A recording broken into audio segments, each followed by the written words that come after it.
Um, Members, I've been kind of thinking about this bill and the concept of this bill since June, when I was in a finance committee meeting and kind of saw the discussion around it.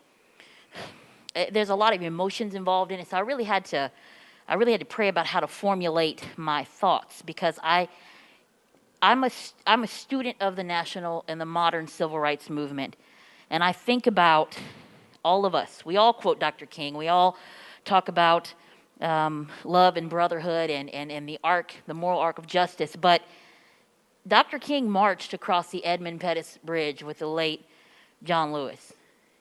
This type of legislation would make them felons, would put them in jail for mandatory holds.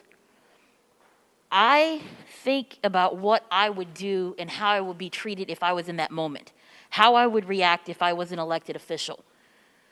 And I find that even though we don't realize it, we will look back, history will look back, and this will be a moment similar to that. Our country was built on nonviolent protest, our right to be free of tyranny, to be able to self-govern. And I think that when we try and take a step backwards to limit freedom of speech, to limit those who we do not like what they have to say, because I'm going to be honest with you, those young people across the street, when they blocked the parking garage, a lot of our colleagues were in there cussing like sailors, okay? And they were upset, and they were ready to go, and they were hungry, and they were hot, and they were tired. It wasn't a violent act, though. It was a protest. It was annoying. I'm not going to lie, okay? But it was not something that damaged property or damaged people. It was folks saying, please listen to me, please hear me. Whether we believe it or not, we are elected to serve everyone in this state, not just those who live in our district, not just those who agree with us. And those protesters across the street, you all probably don't agree with 90% of what they have to say, but they have a right to say it. Just like earlier this summer when you had folks marching around the Capitol who were upset about having to wear masks. I don't agree with them, not even a little bit, but they have a right to do it. They have a right to protest. They have a right to exercise their rights, their First Amendment rights as dwellers and citizens of this country. Today, y'all might not know this, is the 3rd-year anniversary of Charlottesville, when supremacists marched through the streets. Somebody felt fit to drive their vehicle through a crowd of peaceful protesters. I'm not saying that that's going to happen in Tennessee. I'm not saying that this law has anything to do with that. But I think the spirit of silencing those who disagree with you, it reminds me of that moment.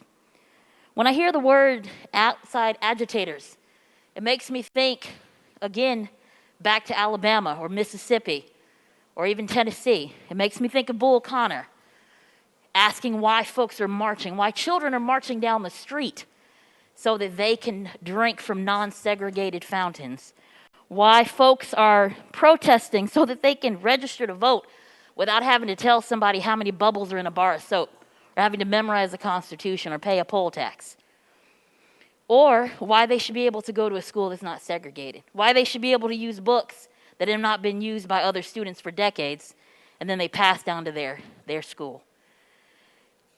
We are in a different time. It's 2020. Those very obvious forms of oppression and racism no longer exist. It's more institutionalized. It's more under the surface. It doesn't matter the issue that folks are protesting. It doesn't matter if they want, to be able to not wear a mask, or they want to be able to walk around with their weapons to support open carry. I know some of you all saw those protesters before the COVID stuff broke out. I think in March or February they were up here. They were up here last year. It's their right. They're Americans. I subscribe to that American dream just like they do, even if I don't agree with them.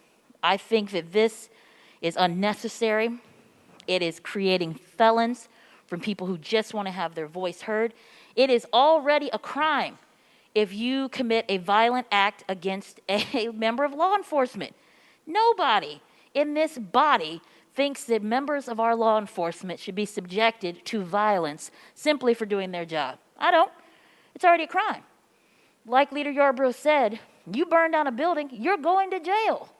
Okay? You come in this Capitol and tear something up, you're going to jail. So this, to me, more so sends a stifling message that we don't value what you have to say. And if you do it and you put up a tent and it's after 10 p.m., my goodness, 10 p.m., you're going to sit in jail for some time, so you can't get back out here and do it again. Y'all, I think it's unnecessary. I don't like the spirit of it. I just wonder if we went back 55 years, would this be the same types of laws that were trying to be passed against our nonviolent protesters, against those that we have made heroes like Dr. King, Ralph Abernathy, and John Lewis? I'm strongly against this bill.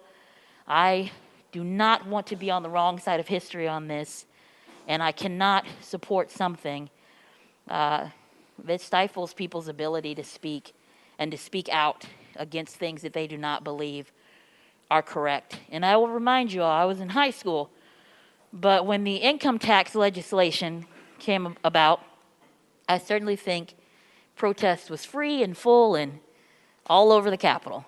And those who committed violent acts, I'm sure, were prosecuted. But they still had the right to drive around the Capitol and honk their horns and march and do all sorts of other things without facing criminal penalty for it. So thank you all for indulging me. It's just, I know we agree on most things in this chamber, but it's these little things like this that they just get to you sometimes. Thank you all. Thank you, Chairman Akbari.